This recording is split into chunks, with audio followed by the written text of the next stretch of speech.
تبارک و تعالی کما ورد فی سورۃ آل عمران.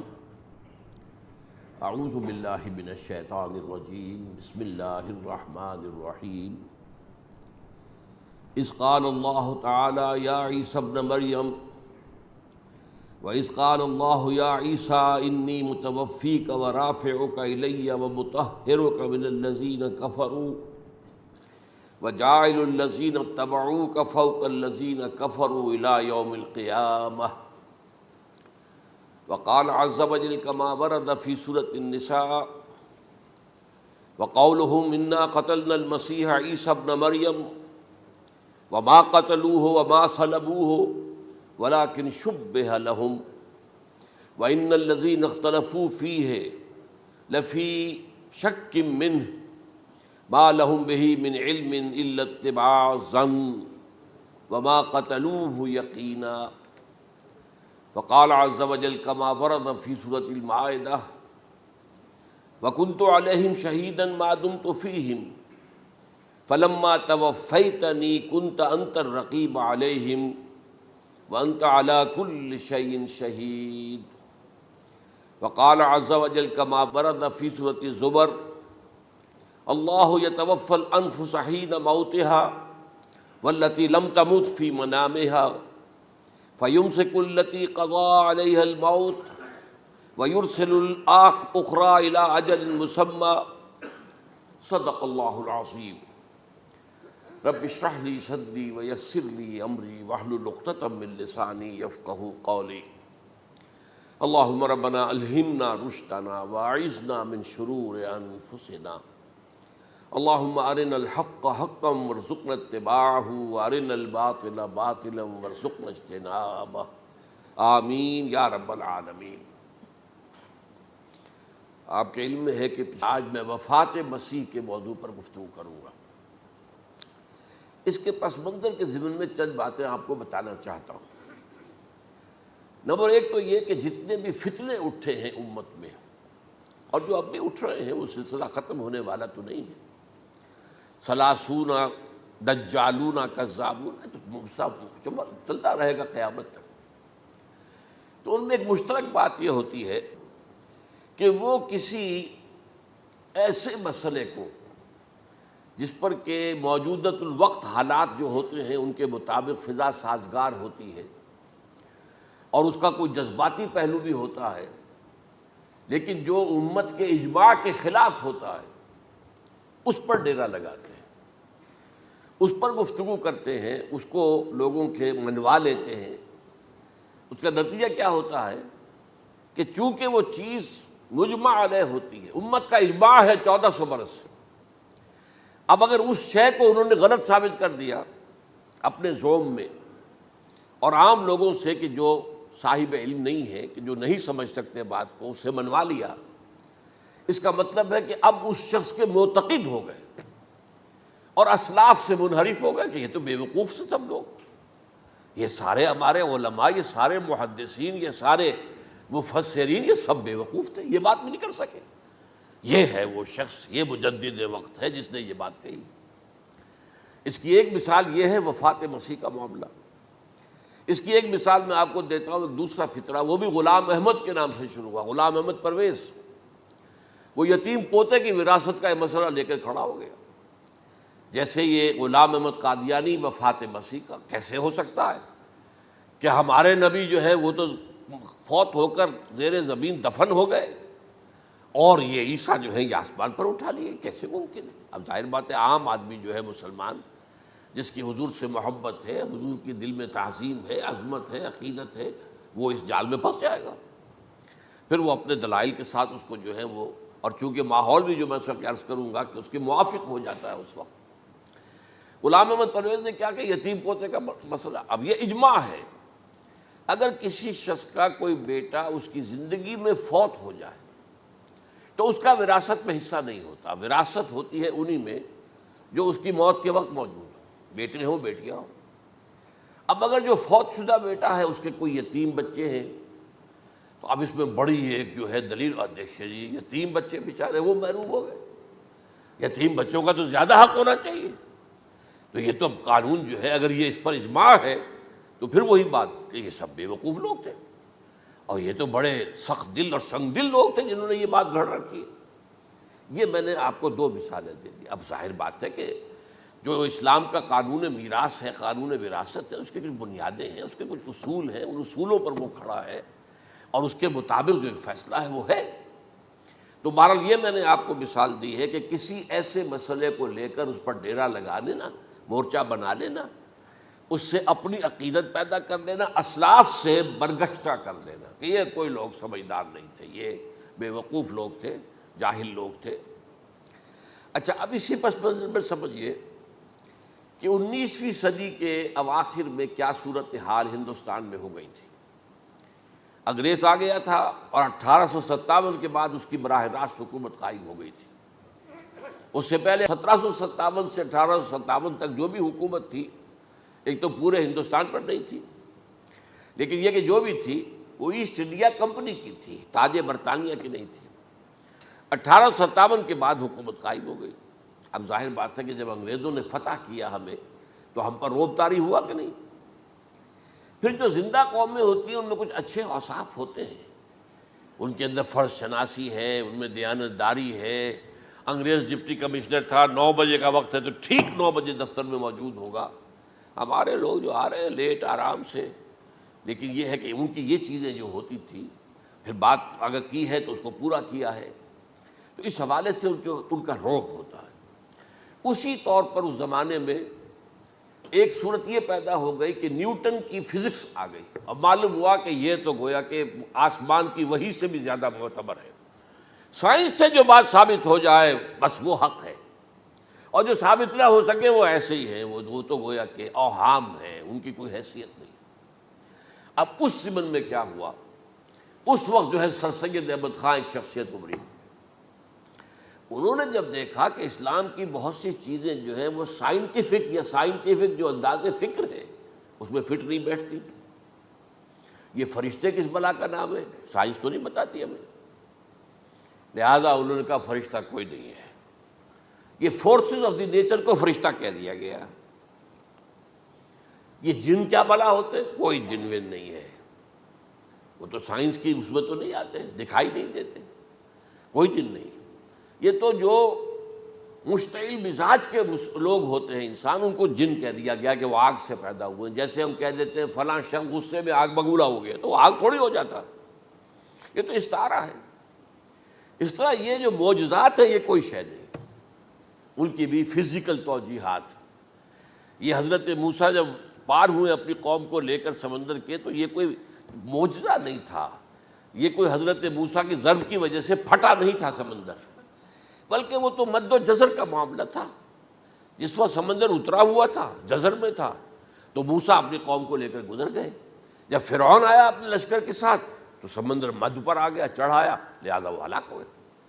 تو معجزات کا انکار، ان تمام کے اندر ایسی فضا پیدا ہو گئی تھی کہ جو عقلی اور سائنٹیفک، عقلی سے آگے بڑھ کر، ایک تو عقلی ہوتا منطقی، ایک ہے عقلی سائنٹیفک، کہ اس کے حوالے سے جو چیز اسلام کی فٹ نہیں بیٹھی، جیسے کہ آپ کہتے ہیں round peg in a square hole اور square peg in a round whole.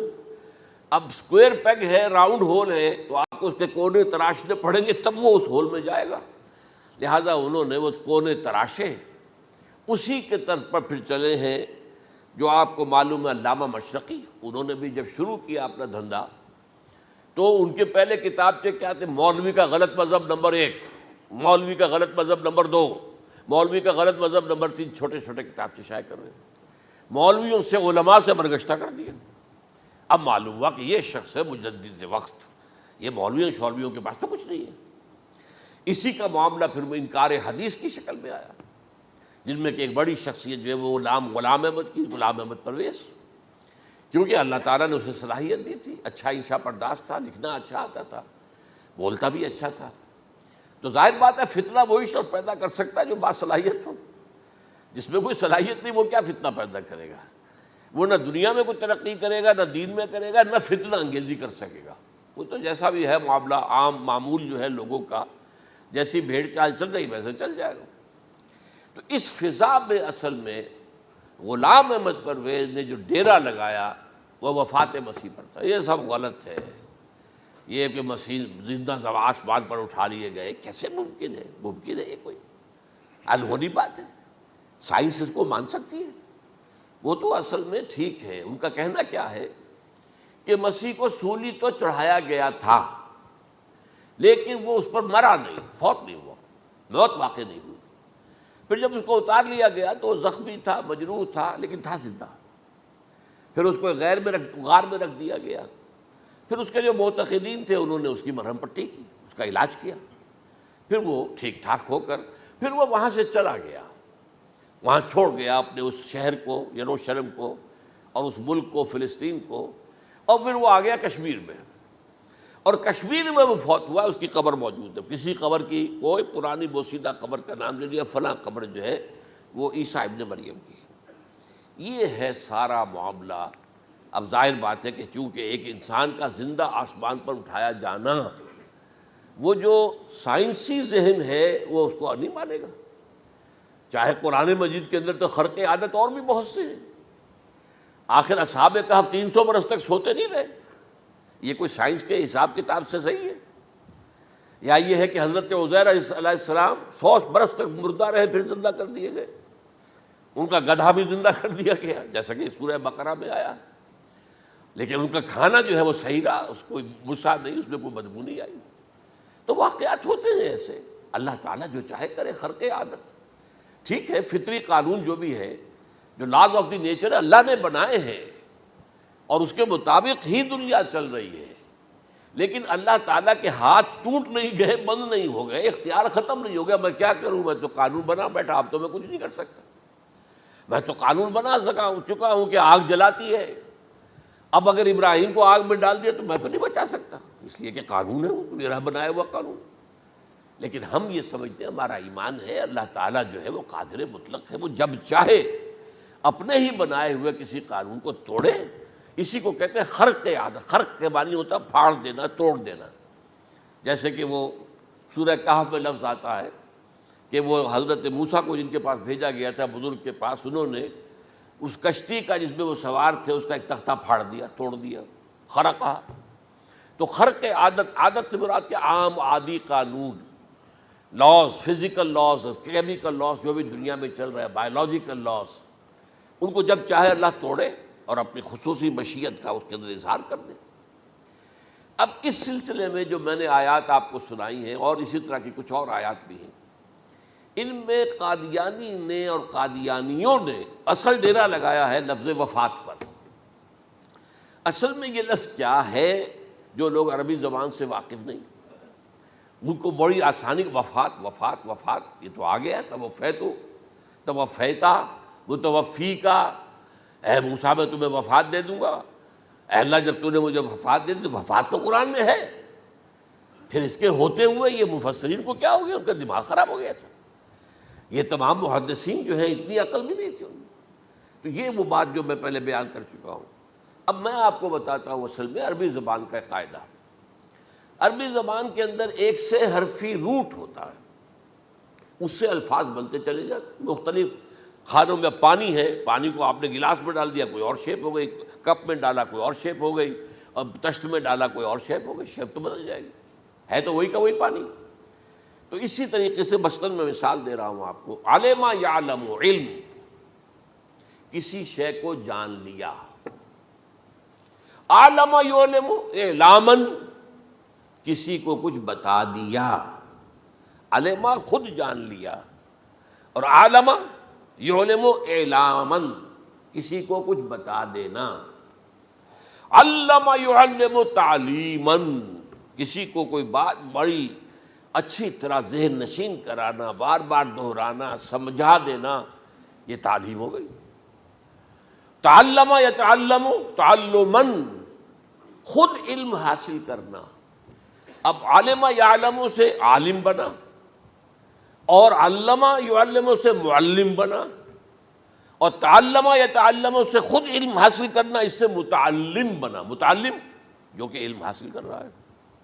اسی طرح استعلام، علم حاصل کرنا، کسی چیز کے بارے میں جسے ہندی میں کہتے جانکاری حاصل کر لینا، اویئرنیس حاصل کر لینا۔ اب وہی لفظ ہے علم، اب کہیں آپ اس کے مادے کو دکھا کر اور اس کے معنی میں الٹ پھیر کریں گے تو جو شخص عربی زبان سے واقف نہیں وہ تو نہیں جانے گا اس کو۔ اسی طرح کی مثال ہے وفا، وفا یفی، وقا یقی، وفا یفی، اوفا یوفی ایفاءً، وفا یوفی توفیتاً، توفا یتوفا تعفن، اور استیفاء۔ یہ اسی طریقے سے میں نے مثال آپ کو دے دی۔ وفا یفی کے مادے سے اس مصدر سے کوئی لفظ قرآن میں نہیں آیا، لیکن اردو میں آپ کو معلوم ہے نا بڑا پیارا مصرع ہے، وہ وعدہ ہی کیا جو وفا ہو گیا۔ بھئی وعدہ وفا کرو، وعدہ پورا کرو، اس کے معنی ہے پورا کر دینا، کسی کو کوئی چیز پوری دے دینا۔ اور اس کے بعد اوفا یوفی، اس کے معنی بھی وہی ہے، بھرپور۔ اس سے بنے گا اوفو بعہدی اوف بعہدکم، یہ جو سورہ بقرہ کے 5ویں رکوع میں آیا ہے، یہودیوں تم میرے عہد کو پورا کرو تو میں تمہارے عہد کو پورا کروں گا، تم میرے عہد کو پورا کرو۔ میں نے تم سے عہد لیا تھا کہ جو رسول نبی امی آئیں گے، نبی رسول امی، اس کو تمہیں ماننا ہے، اس کا ساتھ دینا ہے۔ اوفو بعہدی، اب اس عہد کو پورا کرو۔ اوف بعہدکم، تو میں تمہارے ساتھ برکات خیرات جیسی پہلے رہی ابھی باقی رکھوں گا۔ وفا یوفی، پورے اہتمام سے پورا کر دینا، کسی کو دے دینا چیز پورے اہتمام کے ساتھ، جیسے علم یعلم، پورے اہتمام کے ساتھ درجہ بدرجہ ایک بات ذہن نشین کرنا۔ یوفی، اس کا جیسے وَإِبْرَاهِيمَ الَّذِي وَفَّى، ذرا اس ابراہیم کا تذکرہ کرو جس نے سارے تقاضے جو اللہ کے تھے پورے کر دیے، بھرپور۔ جو امتحان آیا اس میں وہ ثابت قدم نکلے۔ توفا یا توفا، یہ آیا کسی شے کو پورا پورا لے لینا۔ اب ایک ہے پورا پورا دے دینا، ایک ہے پورا پورا لے لینا، ایک ہے کسی کو علم دینا، علم یعلم تعلیما، کسی کو پورا دینا، وفا یوفی توفیتاً، کسی سے علم حاصل کرنا، تعلم یتعلم تعلماً، کسی سے پورا پورا لے لینا ہے، توفا یتوفی، اور اسی طرح استیفاء، کسی سے پورا لے لینا۔ یہ لفظ آیا ہے ویل للمطففین الذین اذا اکتالوا علی الناس یستوفون واذا کالوہم ووزنوہم یخسرون۔ ہلاکت و بربادی ہے ان ڈنڈی مارنے والوں کے لیے جو جب تول کر لیتے ہیں تو پورا لیتے ہیں، اور جب دیتے ہیں تو اس میں کمی کر دیتے ہیں، ڈنڈی مار جاتے ہیں۔ الا یظن اولئک انہم مبعوثون، کیا انہیں یاد نہیں رہا ہے کہ یہ دوبارہ اٹھائے جائیں گے، اللہ کے سامنے کھڑے ہوں گے، حساب ہوگا پورا پورا پیسے پیسے کا۔ تو یہ میں نے آپ کو اس گردان سے بتا دیا کہ ایک ہی لفظ جو ہے وہ کتنے معنی دے رہا ہے۔ مادہ ایک ہے، وفا یوفی پورا کر دینا، اوفا یوفی پورا کر دینا، لیکن توفا یتوفی پورا لے لینا، استیفاء پورا لینا، اذا اکتالوا علی الناس یستوفون واذا کالوہم ووزنوہم یخسرون۔ اب دیکھیے اس میں قرآن مجید جو ہے اس کے ضمن میں سب سے جو فیصلہ کن آیت ہے وہ سورہ زمر کی ہے، اور یہ جو میں نے پچھلی مرتبہ بھی آپ سے کہا تھا، لا یاتیہ الباطل من بین یدیہ ولا من خلفہ، قرآن پر باطل حملہ آور ہو ہی نہیں سکتا، نہ سامنے سے نہ پیچھے سے۔ اب دیکھیے یہ ساری آیتیں جن میں حضرت مسیح کا ذکر ہے اور وفات کا لفظ جو ہے مختلف صورتوں میں استعمال ہوا ہے، اس میں سورہ زمر جو کہ مکی صورت ہے اس میں ہے وہ کانٹے دار آیت جس سے مسئلہ حل ہوتا ہے۔ وہ کیا ہے؟ وہ میں نے آپ کو سنائی ہے، اللہ یتوفی الانفس حین موتہا، اللہ قبض کر لیتا ہے، لے لیتا ہے نفس کو اس کی موت کے وقت، واللتی لم تمت فی منامہا، اور جس کے مرنے کا وقت نہیں آیا، مرا نہیں ہے، اس کی نیند میں لے لیتا ہے۔ فیمسک التی قطع علیہ الموت، تو جس پر موت کا فیصلہ ہو چکا ہے اس کو تو روکے رکھا ہے، موت کے وقت لیا اور روکے رکھا۔ اور ویرسل اخری الی اجل مسمی، اور جو دوسرے ہیں جن کی موت کا وقت نہیں آیا ان کو مؤخر کر دیتا ہے، واپس کر دیتا ہے، لوٹا دیتا ہے۔ اب سوال یہ، نیند میں کیا چیز اللہ لیتا ہے؟ کیا جان لیتا ہے؟ جائز بات نہیں، شعور نہیں چلا گیا۔ ایک ہے انسان کا شعور، وہی تو سب سے اعلیٰ شے ہے، سب سے اونچی چیز تو وہی ہے۔ یہ شعور ختم ہو گیا تو انسان کہاں رہا؟ اس کے نیچے جو کچھ ہے وہ تحت شعور ہے، سب کانشیس مائنڈ۔ تو خواب واب جو ہوتے ہیں وہ سب کانشیس مائنڈ کے ہوتے ہیں، وہ کانشیس مائنڈ کے تو نہیں ہوتے۔ جو کانشیسنس ہے، شعور جو ہے، اور خاص طور پر خود شعوری، وہ نیند میں اللہ سلب کر لیتا ہے۔ تو محض شعور کے لیے بھی وفات کا لفظ آ گیا۔ ابھی تو جان یہی ہے، جو سویا ہوا ہے وہ مرا تو نہیں ہے، زندہ ہے۔ البتہ جب جس کو ہم موت کہتے ہیں وقت آیا تو شعور بھی لے لیا، جان بھی لے لی، دو چیزیں لے لی۔ حضرت عیسیٰ پر پورا اطلاق ہوا، مجسم عیسیٰ کو لے لیا، شعور بھی لے لیا، جان بھی لے لی اور بدن بھی لے لیا۔ تو گویا کہ لفظ توفا کا کامل اطلاق تو صرف عیسیٰ پر ہو رہا ہے۔ ہم جب مرتے ہیں تو ہمارا جسم تو یہی رہتا ہے، وہ تو گیا قبر میں، پورا قبض نہیں کیا اس نے، پوری شے کو اپنے قبضے میں نہیں لیا، جسم تو یہی ہے۔ لیکن یہ کہ موت کے اندر ظاہر بات ہے کہ جان گئی، اور جان ہی اصل چیز ہے۔ جب جان نکل گئی تو یہ کیا ہے؟ یہ تو یوں سمجھیے کہ اب ایسی چیزیں جلدی سے قبر میں دبا دو، ورنہ یہ سڑے گی، گل جائے گی۔ اور قبر میں بھی کیا ہوگا؟ کیڑے ویڑے کھائیں گے، ختم کریں گے، الا ماشاءاللہ جس کو اللہ چاہے۔ انبیاء کرام اور شہداء کی جسموں کو اللہ تعالیٰ نے محفوظ رکھا ہوا ہے، واللہ عالم۔ تو اس اعتبار سے تو اب توفا، اللہ یتوفی الانفس حین موتها، اب نفس کا لفظ دیکھیے، یہ قرآن مجید میں نمبر کتنے معنی میں آیا؟ ایک تو پورا وجود کسی کا یہ نفس ہے، میرا نفس، نفسی نفسی نفسی، کیا ہوگا جب قیامت کے دن ہم بول رہے ہوں گے؟ اور جو اللہ کے لیے بھی لفظ آ گیا نفس، نفس کے معنی ہم جب بولتے ہیں عام طور پہ تو وہ تو برے سنس میں بولتے ہیں، بھائی یہ نفسانی تقاضے ہیں، ان کو ذرا دبا کے رکھو۔ لیکن یہ نفس، یحذرکم اللہ نفسہ، اللہ تمہیں ڈراتا ہے اپنے آپ سے، یعنی اللہ اپنی ذات سے ڈراتا ہے کہ وہ جہاں رؤوف اور رحیم ہے وہاں پر وہ عذاب دینے والا بھی ہے، انتقام بھی لیتا ہے، شدید العقاب بھی ہے۔ تو یہ بھی ہو گیا نفس۔ پھر نفس جو ہے ہم اس کو بھی کہہ دیتے ہیں، جو کہ نفس کی ایک کیفیت ہے خاص، نفس لوامہ، نفس امارہ، نفس مطمئنہ، یا ایتھا النفس المطمئنہ ارجعی الی ربک راضیۃ مرضیہ۔ تو یہاں پر کیا ہے؟ نفس سے مراد پہلا جو ٹکڑا ہے، اللہ یتوفی الانفس حین موتها، شعور جو ہے اس پر لفظ نفس کا اطلاق ہوا۔ اور جب موت ہوتی ہے تو شعور کے ساتھ جان بھی اس کے اندر شامل، وہ نفس کا اطلاق ہو گیا اس پر بھی۔ اور اصل میں لفظ توفا جو ہے اس کا حقیقی مفہوم اگر پورا ہوا ہے اس معنی میں کہ پورا کا پورا لے لینا، تو وہ تو صرف حضرت مسیح علیہ السلام کے بارے میں ہے۔ شعور جمع جان جمع جسم، وہ سب کے سب اللہ تعالیٰ نے لے لی۔ تو یہ اصل میں اس آیت کے اوپر جو ان لوگوں نے زور لگایا ہے، اس میں اس اعتبار سے کہ یہ لفظ وفات جو ہے اس کے اوپر جو ہے عام طور پر وفات کے معنی ہے موت ہے، حالانکہ قرآن مجید میں موت کا لفظ بھی تو آیا ہے نا، ان موتہا واللتی لم تمت، یہ سارے الفاظ موت کا لفظ بھی تو آتا ہے نا۔ لیکن یہ کہ وفات کا لفظ بھی ہے، کوئی شک نہیں ہے، حضور کی وفات ہو گئی، فلاں کی وفات ہو گئی، یہ بھی ہے، لیکن یہ اس کا ایک استعمال ہے۔ وفا یفی، اوفا یوفی، وفا یوفی، توفا و یتوفی، استیفا یستعفی، یہ سارے الفاظ اسی سے وفا کے لفظ سے بن رہے ہیں۔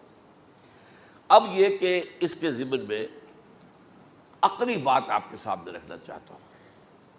یہ تو میں نے آپ کے سامنے اس لفظ کے حوالے سے، کیونکہ سارا ڈیرا اس لفظ پر ہے ان کا۔ دیکھیے پہلی بات عقلی طور پر یہ ہے جو قرآن سے ثابت ہے، رسول کبھی قتل نہیں ہو سکتا، اور رسول کبھی مغلوب نہیں ہو سکتا۔ اس میں فرق ہے نبی اور رسول کا، نبی قتل ہو سکتا ہے، رسول قتل نہیں ہو سکتا۔ اب یہ علیحدہ بحث ہے، نبی کون ہوتا ہے، رسول کون ہوتا ہے۔ اس میں جو اجماع ہے تمام امت کا وہ کیا ہے کہ رسول خاص ہے، نبی عام ہے۔ نبی بہت آئے ہیں، 1.25 لاکھ آئے ہیں بعض روایات کی روح سے، رسول بہت تھوڑے 313 آئے ہیں۔ قرآن مجید میں یوں سمجھیے کہ 20 کے قریب تو انبیاء کا ذکر ہے، اور 5-7 ہیں جو رسول ہیں۔ حضرت نوح رسول ہیں، آدم تو رسول نہیں تھے، نبی تو تھے۔ حضرت شیس رسول تو نہیں تھے، نبی تو تھے۔ حضرت ادریس رسول تو نہیں تھے، نبی تو تھے۔ نبی تو رسول جو ہے پہلے وہ تو حضرت نوح ہے۔ تو اس طریقے حضرت جو ہود ہیں، پھر حضرت صالح ہیں۔ اس حوالے سے نبی اور رسول کے فرق کو سمجھیے تو قرآن کہتا ہے کتب اللہ لاغلبن انا ورسلی، اللہ نے طے کر دیا ہے، لکھ دیا ہے، میں اور میرے رسول غالب آ کر رہیں گے۔ رسول مغلوب نہیں ہو سکتا۔ نمبر 2، وَلَقَدْ سَبَقَتْ كَلِمَتُنَا لِعِبَادِنَا الْمُرْسَلِينَ أَنَّهُمْ هُمُ الْمَنْصُورُونَ وَأَنَّ جُنْدَنَا لَهُمُ الْغَالِبُونَ۔ یہ بات ہمارے طرف سے طے کی جا چکی ہے، پہلے سے طے ہو چکی ہے، پہلے سے معین قانون ہے اپنے ان رسولوں کے بارے میں جنہیں ہم نے بھیجا ہو، رسولوں کے، نبیوں کے بارے میں نہیں، کہ وہی منصور ہوں گے، ان کی مدد کی جائے گی لا محالہ، اور ہمارا جو لشکر ہوگا یعنی رسول کے ساتھ جو لوگ ہوں گے وہ اللہ کا لشکر ہے، وہ حزب اللہ ہے۔ وَأَنَّ جُنْدَنَا لَهُمُ الْغَالِبُونَ، لازماً وہ غالب ہو کر رہیں گے۔ یہ 2 چیزیں جو ہے قرآن مجید کے اندر، یہ 2 آیات نص سے قطعی ہیں کہ رسول کبھی مغلوب نہیں ہو سکتا، رسول کبھی قتل نہیں ہو سکتا۔ اب عجیب بات دیکھیے سورہ آل عمران میں، کیونکہ حضرت عیسیٰ کے ساتھ حضرت یحییٰ بھی موجود ہیں۔ حضرت یحییٰ حضرت مریم کے خالہ زاد بھائی تھے، حضرت زکریا کے بیٹے تھے۔ سورہ آل عمران اور سورہ مریم دونوں میں آپ دیکھتے ہیں کہ پہلے یحییٰ کا ذکر ہوتا ہے، پھر عیسیٰ کا ذکر ہوتا ہے۔ یہ ہم عصر بھی تھے، لیکن یہ کہ سینئر تھے حضرت یحییٰ۔ لیکن حضرت یحییٰ کی مدح قرآن کرتے کرتے آخری بات کیا کہتا ہے؟ نبیم من الصالحین، لفظ رسول نہیں آیا ان کے لیے۔ اور وہیں سائملٹینیس کنٹراسٹ ہے سورہ آل عمران میں حضرت عیسیٰ کے لیے، وہ سارے ان کی مدح رسولاً الی بنی اسرائیل، وہ رسول تھے اور وہ نبی تھے۔ نبی قتل ہو گئے، ایک آبرو باختہ لڑکی کی فرمائش پر قتل کر دیا۔ ایک ڈانسر، اس پر بادشاہ اس وقت جو تھا، وہ بادشاہ کیا تھا؟ وہ ایسے بادشاہ ہوتے تھے اس زمانے میں جیسے ہمارے ہاں بھاولپور کے جو ہے نواب ہے، بادشاہ تو انگریز تھا، حکومت تو اس کی تھی، لیکن ایک اٹانومی سی دے رکھی تھی۔ راجے جو ہیں، راجہ صاحب ہیں، مہاراجہ ہیں، یہ راجے مہاراجے اور نواب جو ہوتے تھے یہ ایک اٹانومی تھی۔ باقی یہ کہ اصل میں تو بادشاہ جو ہے تو انگریز کی تھی۔ تو اسی طرح کی ایک اٹانومی جو ہے حکومت وہاں اس وقت تھی اصل میں رومیوں کی۔ اس کا گورنر وہاں موجود تھا، پائلیٹس پونٹس، لیکن یہ کہ انہوں نے یہودیوں کو ایک مذہبی اٹانومی دے رکھی تھی۔ چنانچہ ہیڈرن ان کا ادارہ تھا، دارالقضاء، جہاں چوٹی کے ان کے فقہاء اور لیڈر جو تھے، ربائی، وہ بیٹھتے تھے اور فیصلے کرتے تھے۔ کسی مذہبی معاملے میں جو فیصلہ وہ کر دیتے تھے، یہ ان میں معاہدہ تھا، وہ فیصلہ جو ہے وہ پھر ایگزیکیوٹ کیا جائے گا، وہ فیصلہ آخری ہوگا ان کا۔ وہ خود تو سزا نہیں دے سکتے، سزا تو گورنر دے گا، لیکن یہ کہ اگر ہیڈرن جو ہے ان کا جو وہ ہے ادارہ ٹاپ کا، وہ اگر سزا دے دے، سلا دے، تو گورنر کو وہ سزا دینی پڑے گی۔ یہ ان کا طے تھا معاملہ۔ تو اس نے حضرت مسیح علیہ السلام کو مرتد قرار دیا، جو ہیڈرن ان کا سب سے اونچا ادارہ تھا۔ تو اس اعتبار سے ان کو جو ہے، لیکن جیسا کہ میں بتا رہا تھا کہ حضرت عیسیٰ رسول تھے، وہ قتل نہیں ہو سکتے تھے، مغلوب نہیں ہو سکتے تھے، لیکن حضرت یحییٰ نبی تھے، ان کو وہی جو اس وقت کا جو یہودیوں میں سے جو بادشاہ تھا نام کا، جو ہیروڈ اینٹیپاس، یوں سمجھیے کہ اس نے کچھ بہت حرام کاری کی ہوئی تھی، شاید اپنے بھائی کی کسی بیوہ کو، وہ مجھے ایگزیکٹلی یاد نہیں ہے، بغیر اس کے کہ وہ عدت مدت پوری ہو پھر نکاح ہو، اسے اپنے گھر میں ڈالا ہوا تھا، اور اس کی جو لڑکی تھی اس کے اوپر بھی عشق آ گیا تھا، آپ کو دل آ گیا تھا، شادی بھی کرنا چاہتا تھا اس سے، اور اس کا ڈانس تھا، اس پر کہا مانگو کیا مانگتی ہو۔ تو اس نے کہا اس لیے کہ حضرت یحییٰ جو ہے تنقید کرتے تھے بہت کہ یہ تم کیا حرام کام کر رہے ہو، تم نے جس طریقے سے جس عورت کو گھر میں ڈالا ہوا ہے تم گناہ کر رہے ہو، تم شریعت کے خلاف کام کر رہے ہو۔ اس کو کہا تھا یو ڈاٹر آف سن، اس لڑکی کو کہا تھا تم جو کہ گناہ کی بیٹی ہو، اور وہ ناراض تھے، اور وہ ملکہ بھی جو تھی اس وقت تھی، اور یہ اس کی بیٹی بھی بہت ناراض تھے۔ تو انہوں نے کہا مجھے وعدہ لے لیا کہ دیکھو جو کہہ رہے ہیں جو مانگوں گی مانگنا پڑے گا، ہاں مانگوں گا، مجھے یحییٰ کا سر چاہیے۔ ایک دفعہ تو وہ کانپ گیا، اسے اندیشہ تھا کہ اگر یحییٰ کو میں نے قتل کر دیا تو یہودیوں کے اندر ہو سکتا بغاوت ہو جائے، لیکن پھر اس نے پھر تانا دیا تم کیسے بادشاہ ہو، اپنا وعدہ پورا نہیں کرتے۔ پھر انہوں نے کہا ٹھیک ہے، حکم دیا، اور وہ جیل میں تھے پہلے سے ہی، وہاں گیا اور جو ہے ان کا سر قلم کیا، لا کے پیش کر دیا۔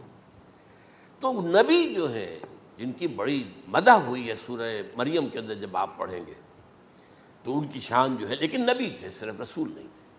اور حضرت عیسیٰ رسول تھے، رسول قتل نہیں ہو سکتا، نبی قتل ہو سکتا۔ تو یہ قاعدہ جو ہے وہ بھی قرآن نے اس سائملٹینیس کنٹراسٹ کے حوالے سے سورہ آل عمران میں حضرت یحییٰ اور حضرت عیسیٰ کا تقابل کر کے بتا دیا۔ تو ایک تو بات یہ ہے کہ اس اعتبار سے میں جو آپ کو آیت سنا چکا ہوں، یہ جو جرائم جو ہے سورہ نساء کے اندر یہودیوں کے اللہ تعالیٰ نے بیان کیے ہیں، ان میں سے یہ بھی ہے وَقَوْلُهُمْ إِنَّا قَتَلْنَا الْمَسِيحَ عِيسَى ابْنَ مَرْيَمَ، اور ان کا یہ کہنا کتنا بڑا جرم ہے جو یہ کہہ رہے ہیں ہم نے عیسیٰ ابن مریم کو قتل کر دیا۔ لیکن یہاں ایک عجیب کیفیت ہے، رسول اللہ کے رسول کو، عام طور پر اس کی کنسٹرکشن کو لوگ سمجھے نہیں ہیں، وہ سمجھتے شاید انہوں نے خود ہی کہا رسول اللہ، انہوں تو رسول اللہ کہتے تو قتل کیسے کرتے؟ یہ اللہ نے کہا، اچھا ان کا کہنا یہ کہ اللہ کے رسول کو قتل کر دیا۔ وَقَوْلُهُمْ إِنَّا قَتَلْنَا الْمَسِيحَ عِيسَى ابْنَ مَرْيَمَ، رسول اللہ، ان کا یہ کہنا کہ ہم نے عیسیٰ ابن مریم کو، مسیح کو قتل کر دیا، وہ اللہ کے رسول کو۔ وَمَا قَتَلُوهُ وَمَا صَلَبُوهُ، انہوں نے نہ اسے قتل کیا نہ سولی پہ چڑھایا، وَلَٰكِن شُبِّهَ لَهُمْ، بس مشابہت پیدا کر دی گئی ان کے لیے، شبہ میں ڈال دیا گیا ان کو۔ وَإِنَّ الَّذِينَ اخْتَلَفُوا فِيهِ لَفِي شَكٍّ مِّنْهُ، اور جو لوگ اختلاف کر رہے ہیں ان کے بارے میں وہ بس شکوک میں مبتلا ہیں، مَا لَهُم بِهِ مِنْ عِلْمٍ، ان کے پاس کوئی علم نہیں ہے، إِلَّا اتِّبَاعَ الظَّنِّ، صرف گمان کی پیروی کر رہے ہیں۔ وَمَا قَتَلُوهُ يَقِينًا، اور ہرگز قتل نہیں کیا۔ یہ کلیئر سورہ نساء کی آیت نمبر 157 ہے۔ اب یہاں ایک سوال پیدا ہوتا ہے، پھر کون قتل ہوا؟ واقعہ تو ہوا ہے، سولی کا واقعہ ایک ہسٹوریکل واقعہ ہے، پھر کون صلیب پہ چڑھا؟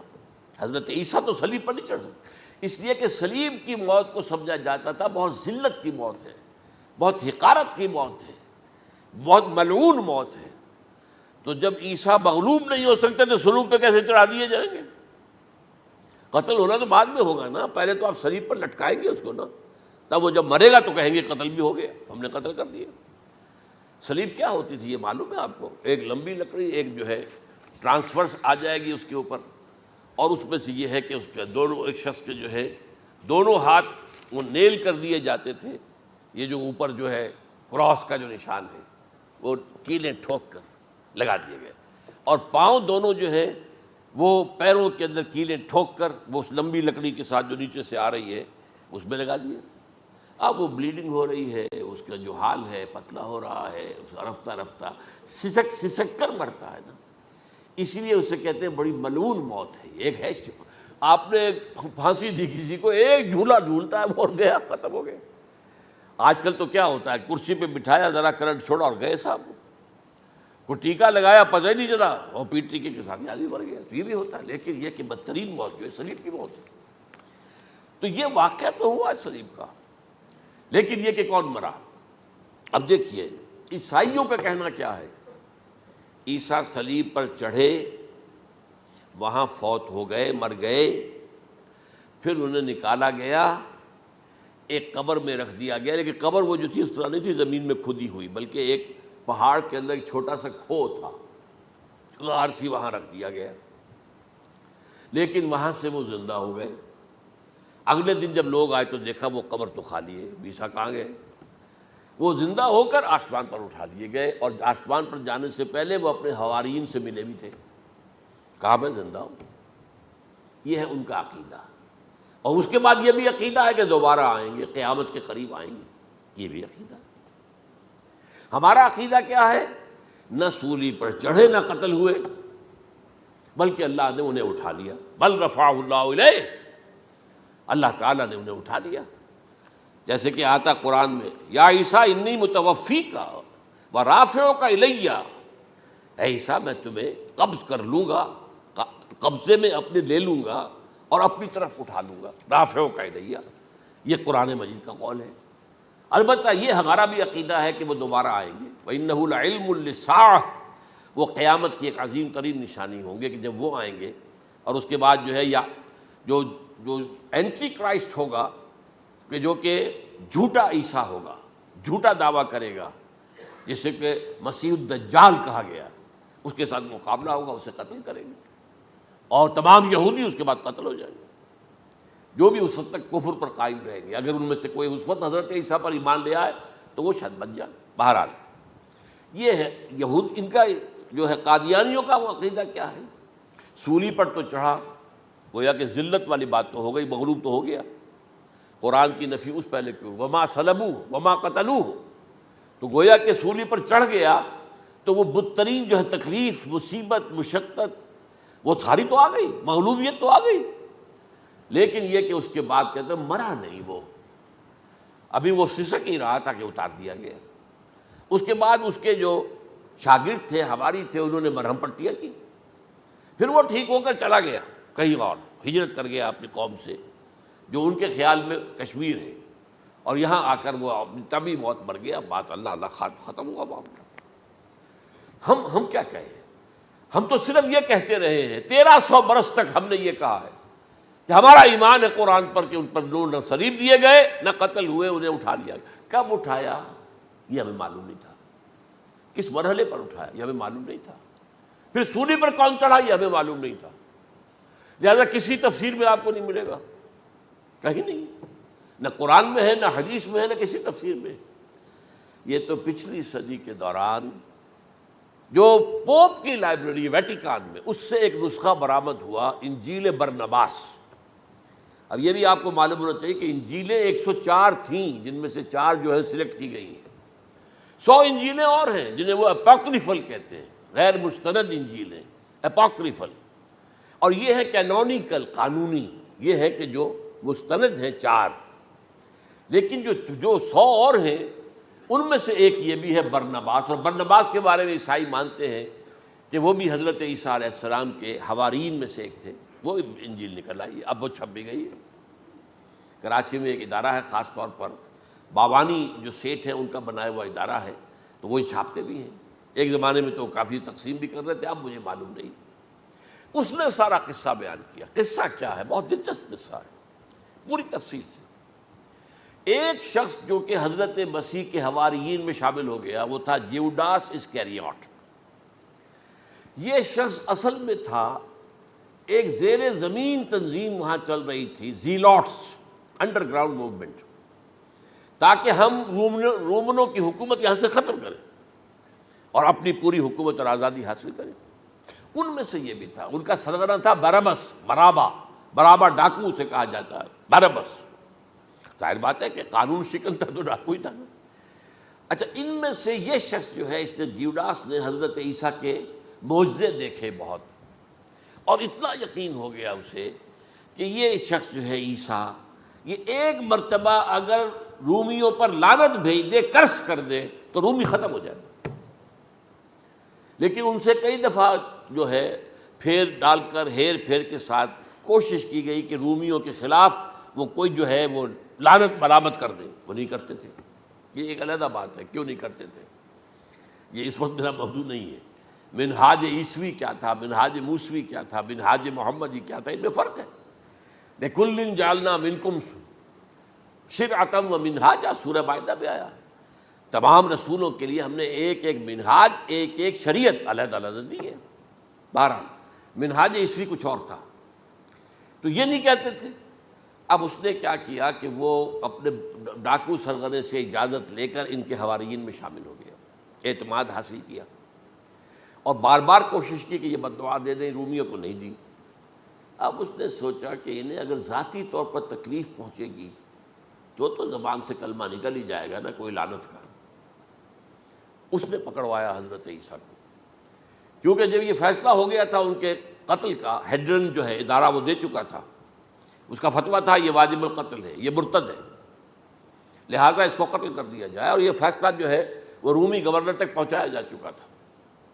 رومی گورنر نے یہاں تک کہا، یہ سینٹ جو متی کی انجیل ہے اس میں موجود ہے، بھائی ہمارے پاس تو اس کا کوئی جرم نہیں ہے، ہمارے ہاں کوئی ایسی بات اس کی نہیں ہے جس سے کہ ہم اسے واجب القتل قرار دیں۔ ان کا نہیں، ہمارا حکم ہے، ہمارا فیصلہ تمہارا طے ہے، چاہے مذہبی معاملے میں کوئی فیصلہ ہمارا ہوگا تو تمہیں جو ایگزیکیوٹ کرنا ہوگا۔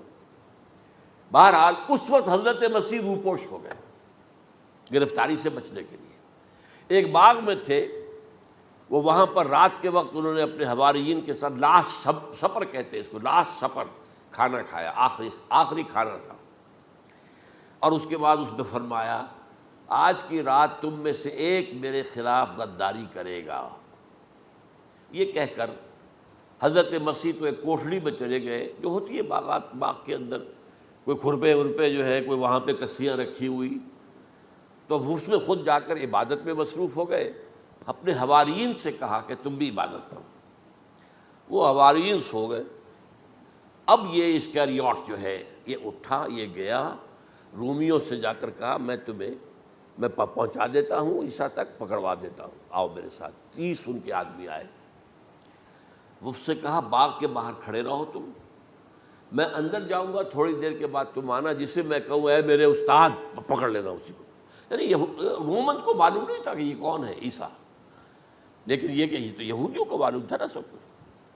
ہوا کیا کہ وہ جب اندر آیا ہے اور کوٹھڑی میں داخل ہوا، اسی وقت اس کی شکل بدل دی گئی حضرت مسیح کی، شبہ لہم، مشابہت پیدا کر دی گئی، شبیہ بدل دی گئی، اور چھت پھٹی، 4 فرشتے اترے اور حضرت مسیح کو لے کر آسمان پر چلے گئے۔ تو باہر آیا وہ، تو جیسے ہی وہ یہ باہر آیا، وہ باقی ہماری جان گئے اے ہمارے استاد، اسی وقت جو ہے وہ رومی داخل ہو گئے، تو پکڑ لیا۔ تو اصل میں گرفتار ہوا ہے برنباس کی انجیل کے مطابق یوڈاس اسکریوٹ، وہ سولی چڑھا ہے۔ لعنتی موت اس پر آئی، کیوں آئی ہے؟ غداری کی اس نے، بٹرے کیا حضرت مسیح علیہ السلام کو، تو وہ تو مستحق تھا، کوئی ظلم نہیں تھا۔ اگر عیسیٰ کی جگہ کسی اور کو دے دیا جاتا ایسے کسی کو پکڑ کر، تو وہ تو ظلم ہو جاتا نا، اس کا تو کوئی جرم نہیں تھا، تو یہ تو واقعی مجرم تھا۔ وہ سولی چڑھا ہے اور حضرت عیسیٰ کو اٹھا لیا۔ یہ ہے وہ ساری تفصیل جو کہ انجیل برنباس کے اندر موجود ہے۔ The gospel of our Lord according to Saint Barnabas, یہ اس کا نام ہے۔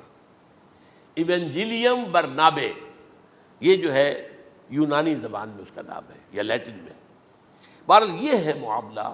تو پہلی بات تو یہ ہے کہ عقلی طور پر رسول نہ مغلوب ہو سکتا ہے نہ قتل ہو سکتا ہے، ہمارا عقیدہ ہے، ماں صلبوہ وما قتلوہ۔ لیکن یہ کہ اگر یہودی، اگر جو قادیانی مانتے ہیں سولی چڑھ گئے تو صلیب تو ہو گئی، قرآن کی نفی تو ہو گئی، ہاں مرا نہیں، یہ دوسری بات ہے۔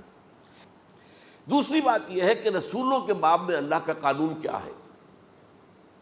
اگر کسی قوم کی طرف رسول کو بھیجا اور اس قوم نے بحیثیت مجموعی انکار کر دیا، رد کر دیا، ریجیکٹ کر دیا، پوری قوم ہلاک، اور رسول اور اس کے جو چند ساتھی ایمان لے آتے تھے وہ وہاں سے ہجرت کر کے چلے جاتے تھے۔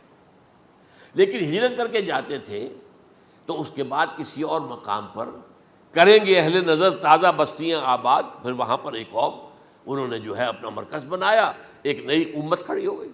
اس کی سب سے بڑی مثال کیا ہے؟ قوم عاد ختم ہوئی حضرت ہود علیہ السلام کو ریجیکٹ کرنے کے باعث، ہلاک کر دی گئی۔ حضرت ہود علیہ السلام اپنے ساتھیوں کو لے کر، یہ قوم عاد تھی عرب کا جزیرہ نما، عرب کے جنوبی علاقے کے اندر، جو اب صحرا ہے، بہت بدترین صحرا ہے، الربع الخالی جسے کہتے ہیں، خالی ہے، وہاں کوئی زندگی کے آثار ہے ہی نہیں، نہ کوئی پتیاں ہیں، نہ کوئی گھاس ہے، نہ کوئی انسان ہے، نہ کوئی حیوان، کچھ نہیں۔ الربع الخالی، بدترین صحرا ہے۔ وہ صحرا ایسا ہے کہ اس کے اندر کوئی چیز ٹکتی نہیں ہے، جو چیز اوپر ہوگی وہ دھستی چلی جائے گی، اندر چلی جائے گی۔ ورنہ عام صحرا کے اندر ریت کے اوپر اونٹ بھی چلتا ہے، انسان بھی چلتے ہیں، لیکن اس میں نہیں۔ تو یہاں پر قوم عاد جو ہے آباد تھی، اور اب جو ہے وہ سیٹلائٹ سے دیکھ لیا گیا ہے کہ قوم عاد کا جو بڑا بادشاہ تھا شداد، اس نے جو جنت بنائی تھی وہ موجود ہے، زیر زمین اسی صحرا کے نیچے دفن شدہ موجود ہے، جس کو کہا گیا ہے الم تر کیف فعل ربک بعاد ارم ذات العماد التی لم یخلق مثلها فی البلاد، ایسے ایسے ستونوں والا جیسے پہلے دنیا میں بنے ہی نہیں تھے۔ وہ قوم عاد تھی، بڑی زبردست قوم تھی، قوم جبارین، لیکن یہ کہ اس کے بعد ہلاک ہو گئی۔ اب حضرت ہود اپنے مسلمان ساتھیوں کو لے کر نکل گئے، جزیرہ نما عرب کے مغربی کونے میں جا کر، شمال مغربی کونے میں آباد ہو گئے۔ وہاں ایک نئی قوم پیدا ہوئی، سمود۔ اب یہ اسلامی بستی بن گئی، لیکن اس کے اندر بھی پھر بعد میں زوال آیا، پھر وہاں نبی بھی آئے، لیکن اس کے بعد یہ کہ آخری رسول بھیجے گئے حضرت صالح، اور وہ بھی ہلاک ہوئے کیونکہ حضرت صالح کو انہوں نے رد کر دیا۔ تو یہ میں نے مثال دی ہے آپ کو کہ رسول جو ہے وہ وہاں سے اگر ہجرت کرتا ہے تو ہجرت کر کے وہ یہ نہیں جان بچا کے جا کے گمنامی میں کہیں مر گیا، وہ تو جا کر اپنے ساتھیوں کو لے کر جائے گا، اور جا کر جو ہے وہاں پر جو ہے ایک نئی جگہ پر آباد ہوگا، ایک نئی تہذیب ابھرے گی۔ تو یہ تو نہیں ہوا، یہ گمنام ہو کر آ کر کشمیر میں مر گیا تو اس کی کیا حیثیت ہوئی؟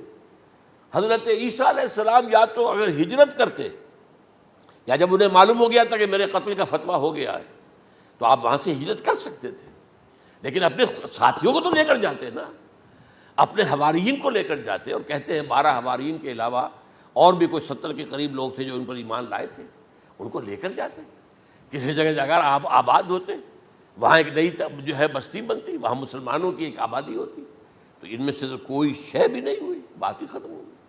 لہذا عقلی طور پر بھی یہ بات ثابت نہیں ہو سکتی، خلاف عقل ہے، قرآن کے اصولوں کے خلاف ہے کہ وہ پھولی چڑھے ہوں لیکن مرے نہ ہوں، پھر اتر گئے تو مرہم پٹی کر دی۔ اچھا، کیا رومنوں کو اور یہودیوں کو پتہ نہیں چلا کہ مریم پٹی ہو رہی ہے اس کی اور عیسیٰ مرا نہیں ہے؟ اگر ان کے پتہ چل جاتا تو کیا وہ چھوڑ دیتے؟ اب مرہم پٹی کے بغیر تو 12 جو شخص سولی پر لٹکا رہا ہے وہ تو تقریباً مردہ ہی ہوتا ہے نا۔ وہ چلیے ہو سکتا ہے کہ کوئی ایسا امکان ہو کہ اس کی نبض ابھی چل رہی ہو اور وہ اتار لیا جائے اور مرہم پٹی کر لی جائے تو بچ جائے، لیکن یہ کہ پھر اس کے بعد وہ اگر وہاں سے ہجرت کرتے تو وہاں سے وہ اپنے حواریین کو لے کر جاتے اور کسی نئی جگہ پر جا کر آباد ہوتے۔ ان دونوں اعتبارات سے یہ بات ناقابل قبول ہے، ناقابل یقین ہے۔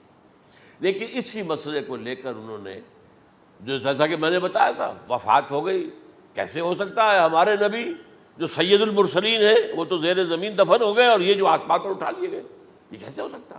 بس اس کے اوپر عام لوگ جو ہیں وہ متاثر ہوئے، اور خاص طور پر وہ سائنٹیفک مائنڈ جو بن گیا تھا، تو چونکہ سائنس کے اس خاکے کے اندر وہ بات فٹ نہیں بیٹھتی، لہٰذا ان لوگوں نے اس کو قبول کیا۔ اب یہ کہ یہ جو واحد استثناء ہوا ہے یہ کسی اور کے ساتھ نہیں ہوا۔ ویسے حضرت مسیح کی پوری شخصیت مستثنیٰ ہے، بن باپ کے تو کوئی اور رسول پیدا ہوا ہی نہیں، نہ نبی پیدا ہوا۔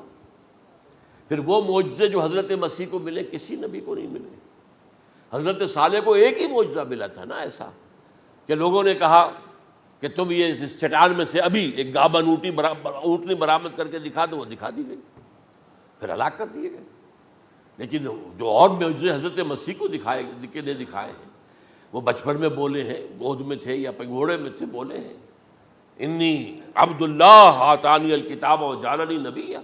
یہ بات نہ ہوتی تو حضرت مریم کے کیا حشر کرتی قوم کہ تمہاری بغیر شادی کے یہ کہاں سے لے آئی ہو تم، یہ تو ولد الزنا ہے۔ پھر تو یہ سارا معاملہ جو ہے حضرت عیسیٰ بولے ہیں وہاں پہ، خود وہ بچہ بولا ہے۔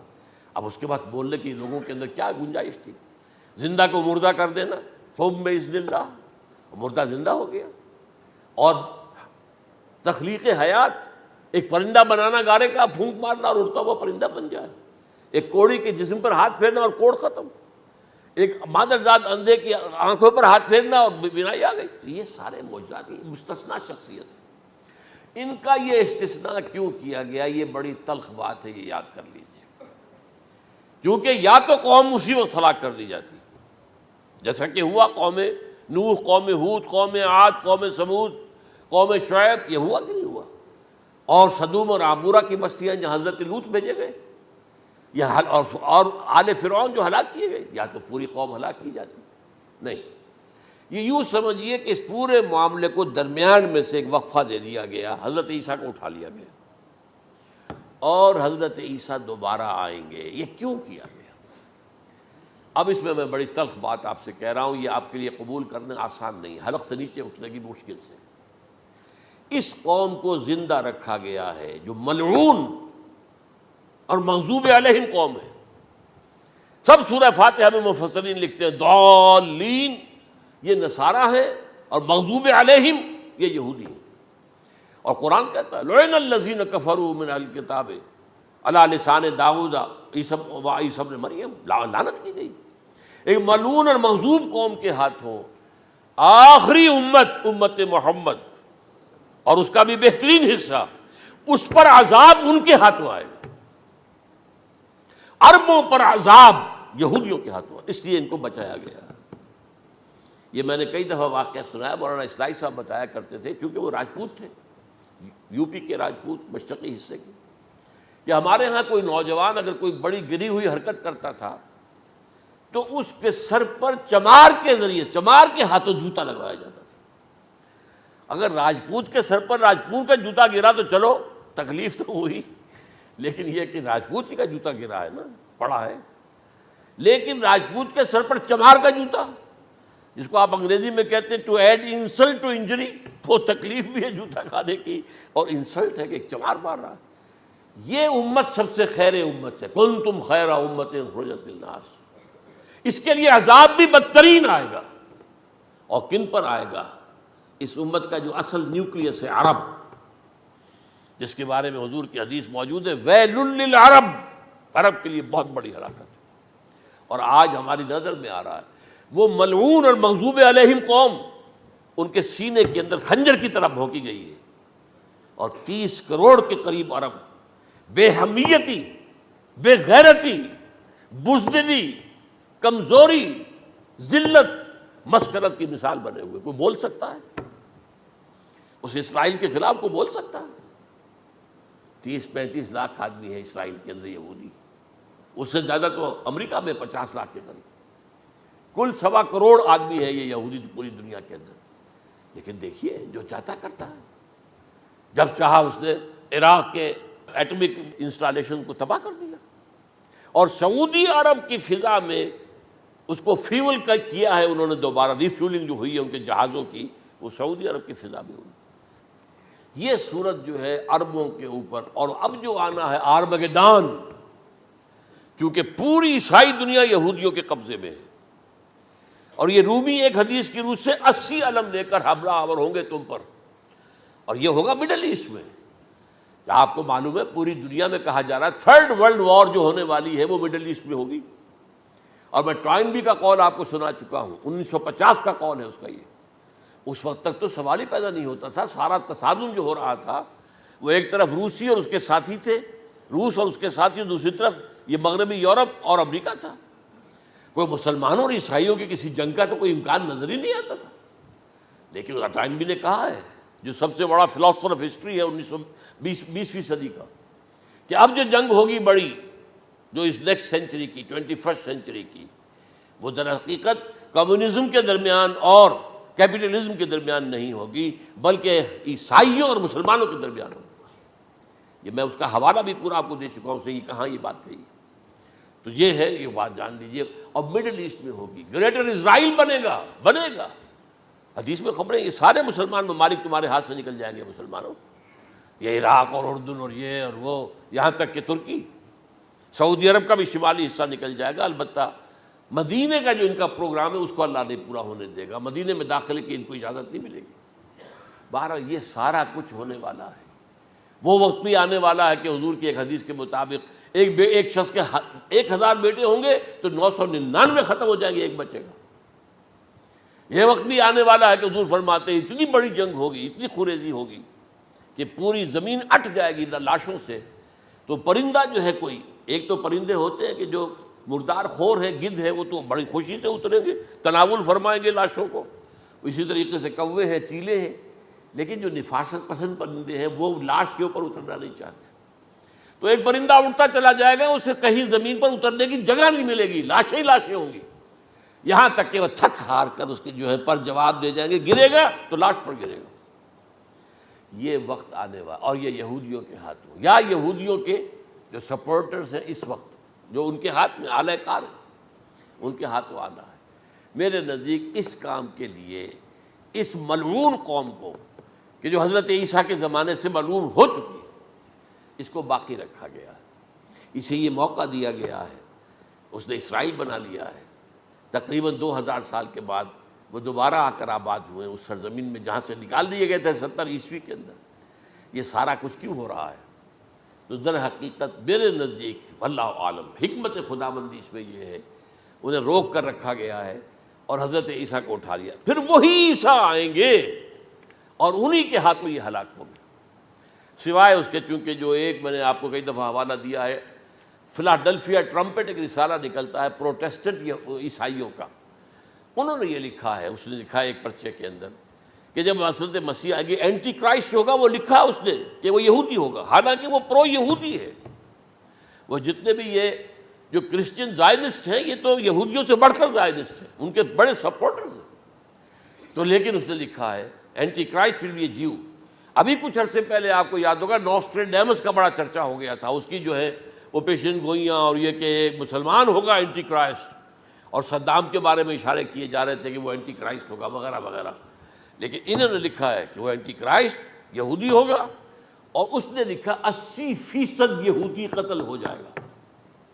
یہ میں نے ایک تعویل کی ہے اپنے ذہن میں کہ 20% شاید وہ ہوں جو حضرت عیسیٰ کی جو سیکنڈ کمنگ ہے، آمد ثانی کے موقع پر ان پر ایمان لے آئیں اور وہ بچ جائیں، لیکن جو بھی حضرت عیسیٰ کا انکاری ہوگا وہ ختم کر دیا جائے گا، جیسے قوم نوح ختم ہوئی، قوم ہود ختم ہوئی، قوم عاد ختم ہوئی، قوم صالح ختم ہوئی، اسی طریقے سے تو یہ قانون خداوندی پورا ہونا ہے۔ بس ایسے ہی ہے جیسے کسی کو پھانسی کا حکم تو ہو گیا ہو لیکن ابھی ایگزیکیوشن نہ ہوئی ہو، ہوتا ہے 2 سال 3 سال گزر جاتے کہ پھانسی کا حکم ہے لیکن یہ کہ اب وہ پھانسی نہیں ہو رہی ہے، وہ اپیلوں در اپیلوں معاملہ چل رہا ہے۔ یہ ہے میرے نزدیک واللہ عالم، اللہ تعالیٰ نے یہ کوڑا ان مسلمانوں کے لیے رکھا ہوا ہے کہ جن کے رتبے ہیں سوا، ان کی سوا مشکل ہے۔ جتنا اونچا مقام اللہ نے دیا عربوں کو، ان میں حضور کو اٹھایا، ان کی زبان میں اپنا آخری کلام نازل